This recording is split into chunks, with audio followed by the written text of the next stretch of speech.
Eric here.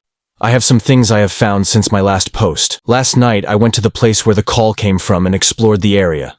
I will be explaining in great detail, so maybe some of you can help me make heads of this. It started when I woke up around 3 a.m. I got a call from the same lady, but this time I decided to actually answer it. At first, it was just static and someone breathing heavily. Eons went by with this breathing and static. However, this time, I didn't feel anxiety, but sadness. An overwhelming wave of despair and grief washed over me as I listened to her labored breathing. As I cried, I was assaulted with visions of her, and looking through the past in her point of view, I felt her skin and could hear her thoughts. It all started when she woke up and looked around for her husband. Where is he now? Out drinking still? I'm worried about him. She thought to herself quietly. Her heart was aching, and I could feel the pain of distrust from the husband being gone. She stood up and walked downstairs to look out the window to see if his car was there. When she opened the blinds, more sorrow and disappointment. I could feel the weight of her emotions and the tragedy this simple action had left on her. The sun was bright and stung her ease, and I felt the pain too. I saw the street where the Google car was because in front of the home was the well with a single hanging bucket, but it looked old and unused. She sighed and continued to the living room. The room was decorated with different moon shapes and stars. Pictures of the moon were on her wall. She sat down and turned on an old console TV. The news was playing and the moon landing was a success last night. She was feeling excited to hear this. It was akin to a childlike wonder. Then she thought to herself, who would have guessed we land on that rock? I could tell this meant a lot to her, and I felt happy for her. A warming moment in this cold ocean of loneliness she's been feeling. She sat there a little bit longer, listening to the TV broadcast until her husband stumbled through the front door, drunk and agitated. What are you doing there sitting on my couch, you worthless woman? Get in the kitchen and make breakfast. He hiccuped and slurred his speech, but she understood him. A part of her was happy he was safe, but the other half was scared he was safe too. Honey, don't you think you need to? Before she could finish, he backhanded her hard and knocked her to the floor. The resentment of the man she once loved and cared for diminished further as she cried on the floor, holding her face in pain. I didn't say, for you to talk back or to think, woman, he said with a fit of ferocious anger. The malice in his voice shook me to the core, and I felt her fear and pain as she stood up silently and went into the kitchen. She grabbed a pan from the cabinet and turned on the stove. She then grabbed the butter tray from the fridge and placed half a stick in the pan. She pressed the lid to the tray to her face. The cold porcelain lid was cooling and a little calming, and helped soothe her body and slowed her racing mind. She grabbed some eggs and started to cook them. He would want them over easy, she thought, staring into the pan, thinking of their past. He wasn't always a bad person. He, in the beginning, was a sweet young man who would protect her at all costs. One moment she was working at a drive-in, and a guy stepped out and groped her. She was helpless as she was on skates, and had no real momentum to pull away, so all she could do was cry and scream, which made the man even more aggressive. Her soon-to-be husband jumped out of his car and yelled, "Get off her, you creep!" The man looked back and yelled, "What you gonna do? This ain't your broad, why do you care?" Her husband walked to the man and punched him square in the jaw, knocking the man down, which made the girl fall. Her husband, with a smile, stood over her with his hands up and said, "Now, leave this lady alone, or we will have further problems. You got it?" The cowardly creep stood up and ran to his car to quickly speed off. "He didn't even pay," she said on the ground, trying to fix her blouse. "Ma'am, are you okay?" he said as he reached his hand out and she grabbed it. He lifted her with surprising strength for his build and gave her a handkerchief. "Sorry about that, creep. What's your name, ma'am?" he asked while rubbing the back of his neck. "My name is Mary. What's yours, my knight in shining armor?" he laughed. "I'm hardly a knight, but my name is Terry."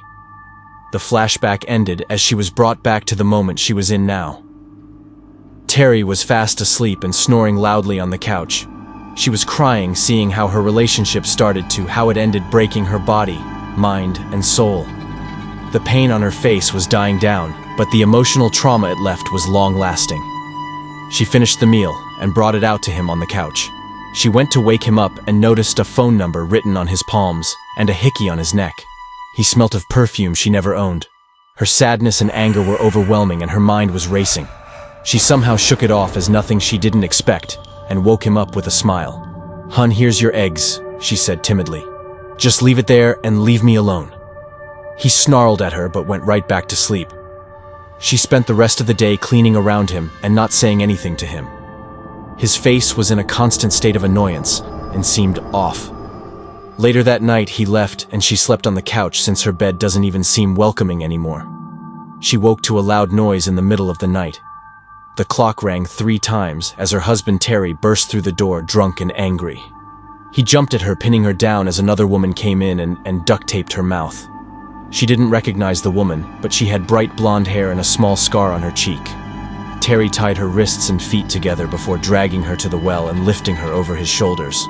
The pain and fear she felt were intensified by the downpour of rain outside. Without saying a word, he tossed her into the well, and on the way down she hit her head, knocking her out. She woke to a heavy sloshing and something heavy and wet landing in her lap. It was concrete. She looked up in abject horror as concrete poured all over her in waist-deep water. She was freezing cold and crying, but she couldn't scream. She could only reach for the sky, begging for help.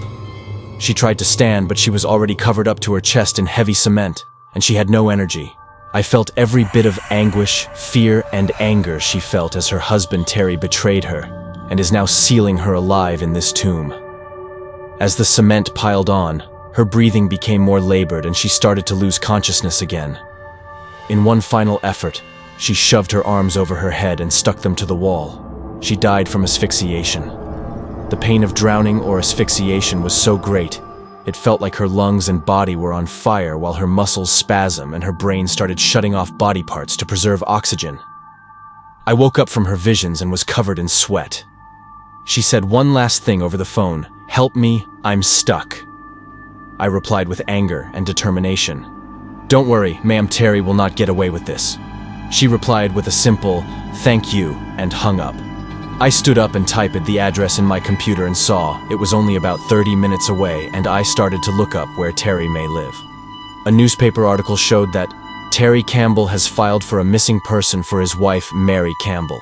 He was in the bar at the time of her disappearance. If you know anything, please let authorities know. A small black and white image of Mary was next to the article. "That's her. It has to be," I said to myself. I got in my car and went to the site of the old home and looked around the area. It was all overgrown, with the wall I saw earlier was already knocked down, but the well was still there. Although it was dilapidated, I could see into it. Inside the well was a small amount of water, and it was only about 4 feet deep. I jumped in carefully and bent down. The skeleton fingers of Mary lay just above the cement and her gold ring was still on her finger. Something in my body felt peace, as if Mary wanted me to help her and find her. I grabbed her ring and carefully climbed out. The ring was beautiful and still shiny as if it was brand new. Inside were engraved the words, "Amor in Aeternum." I don't know Latin, so if anyone knows this, let me know. The calls have stopped, and now all I have to do is look for this guy and see where he is. I am not sure how to handle it or how to approach Terry. Hell, he may even be dead by now. Anyway, she may be stuck still, but I'll give her the peace she deserves. Until next time. Eric.